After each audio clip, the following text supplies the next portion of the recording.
नमस्कार. TV9 मराठीच्या या वेब एक्सक्लुझिव्ह मुलाखतीत आपल्या सगळ्यांचं स्वागत. आज आपल्यासोबत अशी व्यक्ती आहे जिने आपल्या कथांमधनं महाराष्ट्राला वाचनाची गोडी लावली. महाराष्ट्राचा इतिहास आणि आपल्या आजूबाजूचं सामाजिक राजकीय भान देखील त्यांनी आपल्या लेखनातनं दिलं. हे लेखन म्हणजे कादंबरीच्या स्वरूपातलं, कथांच्या स्वरूपातलं, आणि याच कथा आज महाराष्ट्राच्या अनेक पिढ्यांच्या मनात रुजतात. असे कथाकार, कादंबरीकार, ज्येष्ठ लेखक रंगनाथ पठारे सर, तुमचं या मुलाखतीत स्वागत. नमस्कार. सध्याचं मी थोडंसं तात्कालिक याच्याकडे येतोय की सामाजिक परिस्थितीमध्ये मराठा समाज हा महाराष्ट्रात एक निर्णायक घटक राहिला आहे. आज मराठा आरक्षणाची पण एक मागणी होते, तर त्याच्याकडं तुम्ही एक चिकित्सक म्हणून कसं पाहता? नेमकं काय हा प्रवास आहे आणि त्याचं काय असेल? काय एक गोष्ट आपण लक्षात घेतली पाहिजे की Maratha is not a single unit. म्हणजे आता समजा दुसऱ्या कुठल्याही जाती घेतल्या की आता माळी असेल, धनगर असेल, तर याच्यामध्ये हायरार्की नाही, कुठली उच्च निश्चितता नाही. मराठ्यांमध्ये प्रचंड मोठी हायरार्की. म्हणजे स्वतःला जे उच्चकुलीन समजतात, पंचकुळी, सप्तकुळी, तथाकथित देशमुख, जागीरदार, हा जे पाटील आहे किंवा कुणबी आहे त्यांना हलका समजतो. किंवा कुठलाही एक मराठा दुसऱ्या मराठ्याला बरोबरीचं मानत नाही, हे इतर जातीत नाही. आणि मराठ्यांमधला बहुसंख्य वर्ग जो आहे हा शेती आहे, त्याचं जीवन आहे, आणि हा गरीब आहे. म्हणजे समजा आता एका गावामध्ये तुम्ही माळी पाहिले आणि मराठा कुणबी पाहिलं, तर ते एकच प्रकारचं काम करतात, एकाच प्रकारचं आयुष्य जगतात, आणि त्याला सवलती नाही. त्याला तो उच्चकुलीन मराठ्याच्या बरोबरच त्याला याच्यामध्ये घेतलेलं असतो. ते काहीतरी चुकीचं आहे त्याच्यामध्ये. म्हणजे मी माझा अनुभव सांगतो होता. आता दुसरीकडे एक आहे की मराठ्यांमध्ये आर्थिक परिस्थिती बदलली, शैक्षणिक परिस्थिती बदलली की ते कुणबीची सोयरीकसुद्धा देशमुखाशी होते. हे अलीकडं किंवा पूर्वी कदाचित होत असेल, कारण पूर्वी पुण्याच्या परिसरातली एक म्हणच आहे की कुणबी मातला आणि मराठा झाला. त्यामुळे ती डिवायडिंग लिंक ही अतिशय वीक आहे, पण ती आहे. तर याच्यातलं काय होतं की, आणि पुन्हा तथाकथित उच्चकुलीन लोक जे आहेत, देशमुख आणि वगैरे अशा प्रकारचे, हेही फार आर्थिकदृष्ट्या संपन्न आहेत अशातला भाग नाही. आपल्याकडच्या अकोले संगमनेरामध्ये बहुतेक मेजॉरिटी देशमुखांच्या मागच्या पिढ्या विडाच वळत होते. त्यामुळे तसंही काय हे नाही. तर मला असं वाटतं की हा जो गरीब मराठा आहे, गरीब म्हणजे अनेक अर्थाने, की आता समजा मी मराठा जातीत जन्मलो आहे, पण मी आता एक प्राध्यापक होतो, माझं शैक्षणिक माझं सगळं बदललेलं आहे, माझ्यासारख्याला सवलत नको मिळायला. पण जो कष्टकरी आहे त्या तो केवळ मराठा जातीचा आहे म्हणून तो वंचित राहावा कुठल्या अर्थाने, हे काही बरोबर नाही. त्यामुळं इतर ज्या जाती आहेत त्यांच्याप्रमाणे त्यांना संरक्षण निदान काही काळ मिळणं कुठल्या ना कुठल्या पद्धतीने, हे मला आवश्यक वाटतं. मला ते काय, पण मराठा एक युनिट म्हणून मी जरा वेगळ्या पद्धतीने त्याच्याकडे पाहिजे की संपूर्ण सरसगट सवलती मिळाव्यात असं परिस्थिती नाही. आता अगदी इतर ज्यांना मिळतात त्याच्यामध्ये सुद्धा आपण हे जर पाहिलं तर सवलती घेणारे लोक हे त्यांच्यामध्ये घेण्याची ताकद अशीच असतात. त्यांच्यातला जो गरीब वर्ग आहे तो सवलतीपर्यंत पोहोचतच नाही. म्हणजे आज आता अनेक दलित आणि OBC मधले सवलती घ्यायला येणारे लोक हे चारचाकी गाडीतून उतरतात आणि सवलती घेतात, हे कारण त्यांच्यामध्ये क्षमता आहे. तर हे चित्र सगळंच एक पुनर्विचार होऊन हे सगळंच जरा नीट तपासलं पाहिजे. आपण ज्या पिछड्या जाती आहेत त्यांना अजून काही काळ सवलत मिळत राहणं हे आवश्यक आहे, कारण ते हा नुसता आर्थिकेचा प्रश्न नाही. माणसाला मनुष्य म्हणून स्वाभिमानाने, अभिमानाने, मोकळेपणाने व्यक्त होण्याचा, जगण्याचा अधिकार देणं हे आपल्या कल्याणकारी राज्याचं हे कर्तव्यच आहे. पण हे अनंत काळपर्यंत राहिलं पाहिजे असं म्हणणं तितकंसं बरोबर नाही.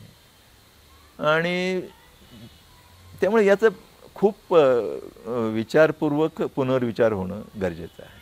तुम्ही तुमच्या साहित्यामधनं देशीवादाच्या बाबतीत पण एक मांडणी करत आलाय की मुळाकडे जाताना त्यातलं जे चांगुलपण आहे ते शोधून त्याच्याबद्दलचं आपली चांगुलपणाची भावना आणि त्यातनं आत्मविश्वास वाढवणं. तर देशीवादाच्या बाबतीत दोन प्रभाव आहे त्याच्यावरती.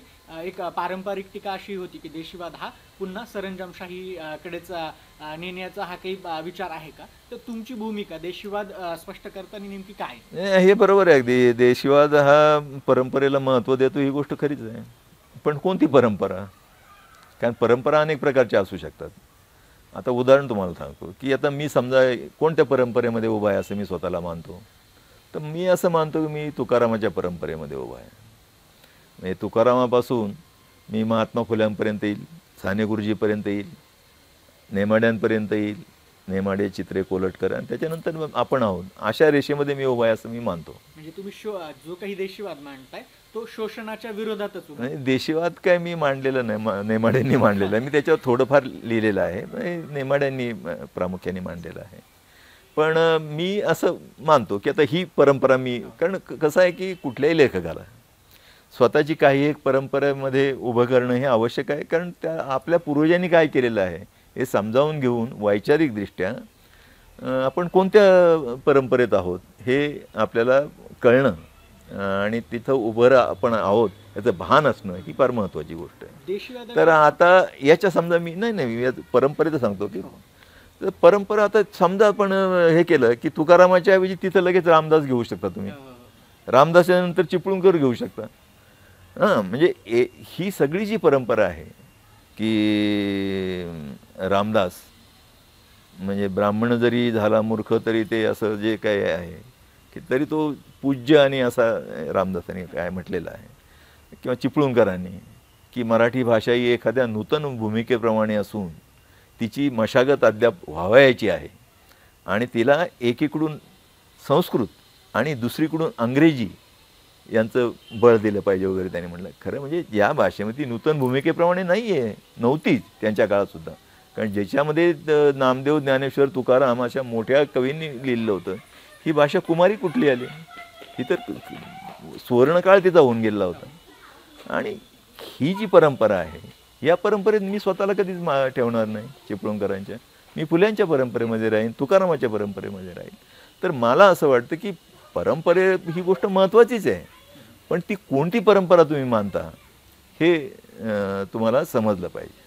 ह्याच परंपरा आणि देशीवादाला समजून घेताना आगामी जी काही पिढी आहे तिला तुम्ही काय सांगाल की जातीय उतरण, त्यातनं समाजाची विभागणी आणि ती एक परंपरा आहे आणि दुसरीकडं सामावून घेणारी एक परंपरा, तर त्याचं भान कसं राखलं पाहिजे येणाऱ्या पिढ्यांनी आणि देशीवादाचं समर्थन करणाऱ्यांनी? आता पुष्कळ लोक असं म्हणतात की म्हणजे जातीयता हे म्हणतात, म्हणजे ते बरोबरच आहे. जातीयता हे जाती व्यवस्थेचंच अपत्य आहे. जाती व्यवस्था आहे म्हणून जातीयता आहे. जाती व्यवस्था पूर्वीच्या काळामध्ये कधी काळी अनेक काही सामाजिक याच्यासाठी गरजेची असेल, मला माहिती नाही. पण आता ती मोडकळीला आली, संपलेलं आहे, तिचं काही महत्त्व नाही. आज कुणीही कोणत्या जातीचा व्यवसाय कुणीही करतो. त्यामुळं जी आपल्या एक प्रकारच्या मराठीपणाच्या भानाला अडथळा होणारी जी गोष्ट आहे, जी आपल्यामध्ये उच्च निश्चतेची भावना आपल्यामध्ये रुजवते, ही गोष्ट आता टाकली पाहिजे. ही टाकली पाहिजे. आपण सगळे मराठा आहोत, आपण सगळे मराठी आहोत आणि एक प्रकारचा जो मराठीपणामधला जो एक भ्रातृभाव आहे, एकत्वाची भावना आहे, ही रुजणं हे म्हणजे स्वाभाविक आणि अत्यंत महत्त्वाचं आहे. आता त्याच्यासाठी आंबेडकरांनी सांगितलं होतं, बाबासाहेब आंबेडकर असतील किंवा आपल्या अनेक पूर्वजांनी सांगितलेलं आहे की एकमेकांमध्ये लग्न झाली पाहिजे. नुसती ते जेवणावळीत बसले जेवायला हे पुरेसं नाही आणि ही सहजपणे झाली पाहिजेत. म्हणजे त्यामुळे हे नव्या पिढीला हे शक्य आहे, कारण ते काय जातीपातीचा विचार करत नाही. त्यांच्यात जे रुजवतं नाही या गोष्टी हे आमचे म्हणजे वाडवडील, नातेवाईक हे रुजवतात. हे तरुण मुलं नाही जुमानणार नाही या कशाला, आणि त्याला उत्तेजन देणं ते काय जुमानत नाही. ते करतात एकमेकांमध्ये लग्न. आता खूप बदललं आहे सगळं. म्हणजे आता पूर्वी कसं की आपल्याकडे अजून आहे, आपल्या समाजामध्ये आजही खूप स्तर आहेत. आता उच्च शिक्षित ITमध्ये काम करणारी मुलं आहे. माझा मुलगा मला सांगत होता की आमच्याकडे अनेक मुला-मुलींचे लग्नपत्रिका काय, की उद्या दिनांक अमुक रोजी मी आणि ही मुलगी आम्ही लग्न करत आहोत. आई बाप कोणीच नाही. अशीच हे असते म्हणे. मानपानाचं बरं जाऊन ती कोणत्या जातीची आणि वर श्री गणेश आहे नमन काहीच नाही. अगदी स्ट्रेट फॉरवर्ड. बरं दुसरं असं की नाही पटलं संपलं. म्हणजे हे जरा म्हणजे भीतीदायक पण आहे एका अर्थाने, की पूर्वी जो एक आयुष्य एकत्र जगण्याचा जो रेटा होता त्याच्यात जरा, पण आता हे संक्रमणाचा काळ आहे त्याच्यामुळं या गोष्टी होतील. पण मला मी आशावादी आहे. तरुण मुला-मुलींच्याकडं पाहताना त्यांचं समजावून घेताना मला हे सगळ्याला ते ओलांडतील अशी मला खात्री आहे. शेवटचा प्रश्न फक्त, ज्याच्यावरती खरं तर तुम्ही काम केलंय, महाराष्ट्र तुम्हाला ओळखतो, त्या मराठी भाषेच्या सन्मानासाठी आणि अभिजात दर्जासाठी तुम्ही जे काही काम केलंय आणि आज त्या मराठी भाषेला तो दर्जा देण्यासाठीची प्रक्रिया नेमकी कुठे आहे आणि नेमकं अभिजात दर्जाच काय? म्हणजे अनेक सर्वसामान्य लोकांना प्रश्न पडतोय की हा नेमका काय दर्जा आहे आणि त्यानं काय परिणाम होणार आहे मराठी भाषेसाठी, ते कसं महत्त्वाचं आहे? काय ते अभिजात शब्दाला बरेच अगदी प्रागतिक विचारांचे लोकही बिचकतात. म्हणजे साळुंखे म्हणले व अभिजात भाषा म्हणजे ब्राह्मणांची भाषा, हे काय ब्राह्मणांची भाषा आणायची काय करायचं? तसं नाही आहे ते. मुळामध्ये अभिजात हा क्लासिकल या शब्दासाठी वापरलेला शब्द आहे. ते क्लासिकल लँग्वेज आहे आणि मराठी ही क्लासिकल लँग्वेज आहे का? तर आमचं म्हणणं असं आहे की ते आहे. म्हणजे त्याच्या ज्या काही केंद्र सरकारने ज्या काही अटी ठरवलेल्या आहेत 4, त्या मी वाचल्या आणि माझ्या लक्षात आलं की हे मराठी ह्या अटी नक्कीच अटींची पूर्तता करते. मग ते त्याची समिती स्थापन झाली. विशेषतः हरी नरकेंचा फार मोठा सहभाग आहे त्याच्यामध्ये. म्हणजे स्थापन होण्यापासून ते पुढं कामामध्ये सुद्धा आणि समाजामध्ये जागृती करण्यासाठी सुद्धा फार महत्त्वाचं हरीने काम केलेलं आहे. तर त्या सगळ्यामध्ये त्या ज्या अटी होत्या त्या त्या कशी मराठी पूर्ण करते याच्यासाठी ती समिती सरकारने नेमली. तिचा मी अध्यक्ष आहे. आणि आम्ही अहवाल जो आहे दीड एक वर्षामध्ये, मग मी कारण एकदा ते माझ्याकडे अध्यक्षपद आल्यानंतर मी बाजूला कामं सगळी ठेवून दिली आणि तेच काम केलं. आणि ते सोपं एका अर्थाने ते आपल्याला अहवाल तयार करणं, कारण आपल्या पूर्वजांनी या सगळ्या नोंदीच करून ठेवल्या आहेत. भरपूर अभ्यासक जे आहेत आपले, तर म्हणजे अगदी राजाराम शास्त्री भागवत आहे, श्रीधर व्यंकटेश केतकर आहेत, V.B. कोलते आहेत, एक जोशी नावाचे अभ्यासक, मला त्यांची पहिलं इनिशियल्स आठवत नाही. तर त्यांनी ह्या सगळ्यांनी म्हणजे एकनाथांनी केलेलं आहे. या सगळ्यांचं फक्त एकत्र एका सूत्रामध्ये मांडून ते आर्ग्युमेंट आम्ही तयार केलं मराठी भाषेचं. हे आता आपल्याकडे असं म्हणतात की अरे काय भाषा म्हणजे काय सांगता, काय ज्ञानेश्वरी मानव पंथाचं जे कोणतं मोठं जे आहे लीळाचरित्र, याच्या मागं मराठी नाही, म्हणजे 12व्या शतकाच्या मागं नाही. अरे पण 12व्या शतकात जे साहित्य आहे ते प्रगल्भ आहे भाषा ती झालेली. अशा काही ज्या जन्मलीन लगेच प्रगल्भ झाली असं होत नाही. त्याच्या आधी कैक शतकं जायला लागतात.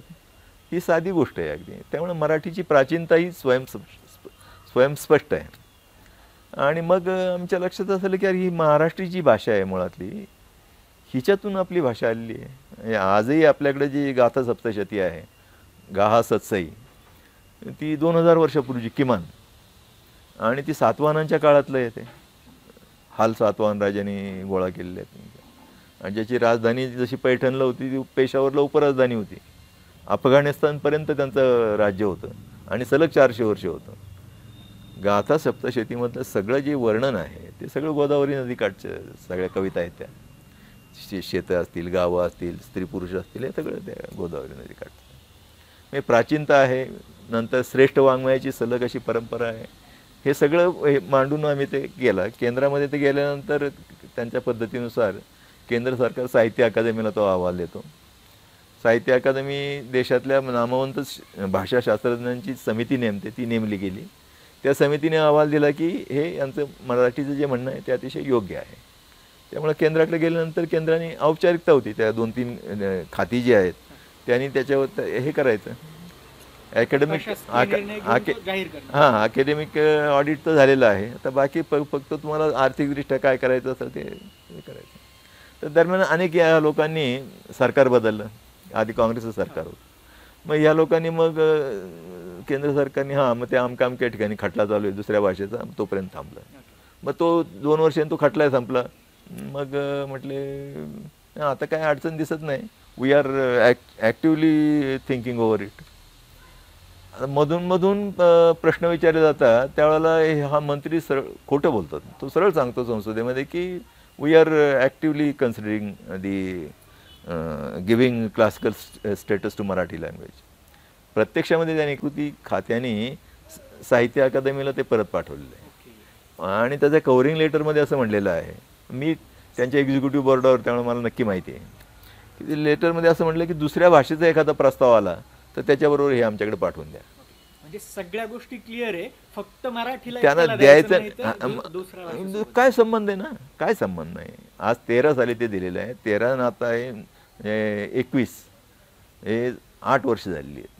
ते हे अशा पद्धतीने एखाद्या भाषेचा एखाद्या भाषिक समूहाचा या पद्धतीने अवमान करणं हे बरोबर नाही. कोणत्याही पक्षाचं सरकार असतं हे योग्य नाही. दुसरी गोष्ट आपली प्रसारमाध्यमं आणि त्याच्याहीपेक्षा आपले राजकीय नेते सगळ्या कुठल्याही पक्षाचे असतील यांनी जो दबाव निर्माण करायला पाहिजे त्याच्यात आपण कमी पडलेलो आहोत आणि तो केलं जाणं हे फार आवश्यक आहे. नुसतं संसदेत प्रश्न विचारला त्याला रुटीन उत्तर ते देतात की it is under active consideration. प्रत्यक्षामध्ये काय आहे हे ह्या ज्या वस्तुस्थिती जर त्यांनी जाणून घेतली तर त्यांच्या लक्षात येईल, ते ती मांडतील. मी आपल्या परीने प्रयत्न काही लोकप्रतिनिधींपर्यंत पोहोचवलं मी हे सगळं. माहिती नाही शेवटी हा त्यांचं काम केलं, आता फक्त राजकीय निर्णय राजकीय निर्णय आहे आणि ते करण्याचं जरा हिंमत तो तसा दबाव आपल्या राजकारण्यांनी दिल्लीमध्ये आणला पाहिजे आणि याचा फायदा फार होईल मराठीला. म्हणजे पैसे मिळण्याच्यापेक्षाही भाषेला एक भाषिक समूहाला जो आत्मविश्वास असतो तो मिळणं महत्त्वाचं आहे. आणि दुसरी गोष्ट आता कितीतरी गोष्टी करण्यासारख्या आहेत की आता मी सांगितलं की तेलंगणामधल्या मराठी लोकांना मराठीला लिपी असते हेच माहिती नाही आणि बोलतात ते मराठी आपल्यापेक्षा वेगळी आहे पण आपल्याला कळते, आपली त्यांना कळते. तर त्यांच्यामध्ये जाऊन आपल्याला काम करता येईल. त्यांच्यामध्ये काय उरलेले ते श्रीराम कुलकर्णीने की त्याच्या पुढचं काम करता येईल. महाराष्ट्र हा देशभर पसरलेला आहे. म्हणजे मराठी माध्यमाची कॉलेजेस ग्वाल्हेर, इंदोर, बडोदा इकडं होती. कराचीमध्ये मराठी पाठशाळा होती जिच्यामध्ये अरविंद गोखलेसारखे लेखक तिथे शिकलेले आहेत. आजही सागर विद्यापीठ असेल अनेक ठिकाणी मराठीचं आहे. तर यांना ह्या आणि बडोदा, इंदोर इथं लाखांनी मराठी लोक आहेत राहतात आजही. तर आपल्याला त्यांच्यासाठी काही काम करता येईल. आपल्याला हरियाणामधल्या रोड मराठ्यांसाठी काम करता येईल. मी तिकडे गेल्यानंतर ते मला असं म्हटलं की अहो तुम्ही काहीच आम्हाला पैशाची गरज नाही, आम्ही पैसे तुम्हाला देतो, जागा देतो राहायला आणि आमच्या मुलांना थोडं फार मराठी यावं एक भाषा म्हणून याच्यासाठी काहीतरी तुम्ही करा, कारण आमच्या पूर्वजांची भाषा आहे ती आणि आपणच कमी पडतोय ना त्या सगळ्या याच्यामध्ये. तसं आता इथं आपल्या भाषेमध्ये सुद्धा मराठीच्या इतक्या बोली आहेत आणि तिच्यामध्ये इतके खजिने आहेत, या सगळ्यांवर काही प्रकल्प देता येतील, काम करता येईल. भाषा जितकी तुम्ही वाढवाल, जितकी व्यापक कराल तितकी ती अधिक समृद्ध होईल. आणि जी ज्ञानविज्ञानाचं जे आता आपल्या साहित्य संस्कृती मंडळांनी बरेच गोष्टी केलेल्या आहेत त्याला आपल्याला बळ देता येईल. त्यामुळे एका अर्थाने ही एक महत्त्वाची गोष्ट ठरू शकेल आपल्या भाषेसाठी असं मला वाटतं. मराठीच्या विस्तारासाठी अभिजात दर्जा जो आहे तो महत्त्वाची भूमिका. मराठीच्या विस्तारापेक्षा मराठीमध्ये अधिक काम होण्यासाठी आणि मराठी माणसाचा आपल्या भाषेविषयीचा जो एक काय म्हणायचं आत्मविश्वास गेलेला आहे तो जरा परत आणणं फार आवश्यक आहे. फार मोठी भाषा आहे. जगामध्ये एक 8-10 भाषा जर घेतल्या लोकसंख्येच्या हिशोबाने तेवढी त्याच्यामध्ये मराठी आहे. ही मराठी छोटीशी भाषा नाही, 12 कोटी लोक जी भाषा बोलतात ती फार मोठी भाषा आहे. आणि नुसतं संख्येचा प्रश्न नाही, तिच्यामध्ये वाङ्मयाची परंपरा इतकी समृद्ध आहे, फार कमी भाषांना असते. म्हणजे तुकारामासारखा कवी या भाषेत होऊन गेलेला आहे की ज्याच्या किमान एखादा अभंग प्रत्येकाला माहिती असतो. न शिकलेल्या माणसाला तर नक्कीच माहिती असतो. तर असा कवी कुठल्याही भाषेमध्ये नाही. म्हणजे शेक्सपियर इंग्लंडमध्ये होऊन गेला पण प्रत्येक इंग्रज माणसाला शेक्सपियरच्या नाटकातली की आमची ओळ येते असं नाही. तर तुकारामाचा अभंग आपल्या प्रत्येकाला येतो. कदाचित तुकारामाचं आहे हे माहिती नसेल पण ते अभंग असतं म्हणजे जे का रंजले गांजले चासी म्हणे जो आपुले तोची साधू ओळखावा देव ते त्याची जाणावं, कोणाला हे सहज हे असतं. तर इतका भाषेमध्ये रुजलेला कवी असणं हा एक कवी सहजासहजी भाषेत रुजत नाही, ती भाषाही प्रौढ होते ना. तर ही मोठी भाषा आहे. आणि मराठीमध्ये दुसरं आता कोशवाङ्मय, भारतातल्या कुठल्याच भाषेमध्ये एवढं प्रचंड कोशवाङ्मय नाही आहे. सगळ्यात मोठं कोशवाङ्मय, सगळ्या प्रकारचे कोश आपल्याकडे आहेत. हे एक समाज म्हणून की ही साधी भाषा नाही, ही टाकून देण्याची भाषा नाही. मुलांना पहिलीपासून इंग्रजीच्या शाळेत घालायचं आणि ही जे एवढं मोठं संचित आपल्याला आलेलं आहे ते टाकून द्यायचं, हे आत्मविश्वास हरवल्याचं लक्षण आहे. तर तो आत्मविश्वास पुन्हा जागृत करणं ही महत्त्वाची गोष्ट आहे. हा प्रश्न मातृभाषेच्या प्रेमाचा फक्त नाही, हा सोयीचा आणि आस्थेचा प्रश्न आहे की जी हजारो वर्षांची किमान 2000 वर्षांची परंपरा ती ऐकून मुलाकडे येते भाषेतून. आणि एक ज्ञानाच्या वहनासाठी संक्रमणासाठी आयतं माध्यम येतं ते तुम्ही टाकून देताय आणि जे काहीच माहिती नाही त्यातून शिकायचा प्रयत्न करता, हे हास्यास्पद आहे. तर याची जरा जाणीव नव्या पिढीला किंवा आपल्यातल्या ज्ञानी लोकांनासुद्धा करून देणं, त्यांना ती होणं हे आवश्यक आहे.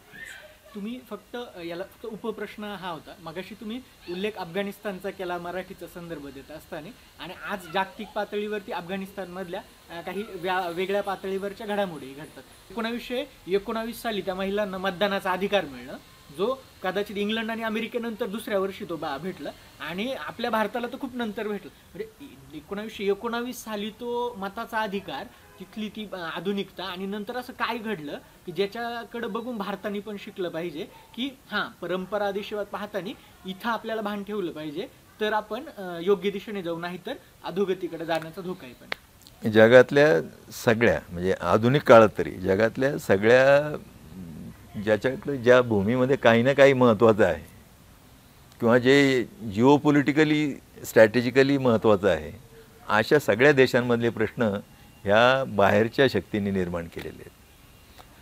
अफगाण माणूस हा मूलतत्ववादी नाही, ते मुळात टोळ्याटोळ्यांनी राहणारे लोक आहेत. आणि साधारणतः टोळीचा जो प्रमुख आहे वॉरलॉर्ड, त्याचा आदेश सगळ्यांनी पाळायचा आणि एकमेकांशी संघर्ष आला तर टोळ्यांचे प्रमुखच एकत्र बसून शुरात हे करून ते निर्णय घ्यायचे, अशी त्यांची जुनी पद्धत होती. आणि ते सुखाने नांदणारे लोक होते, जसं काय ते.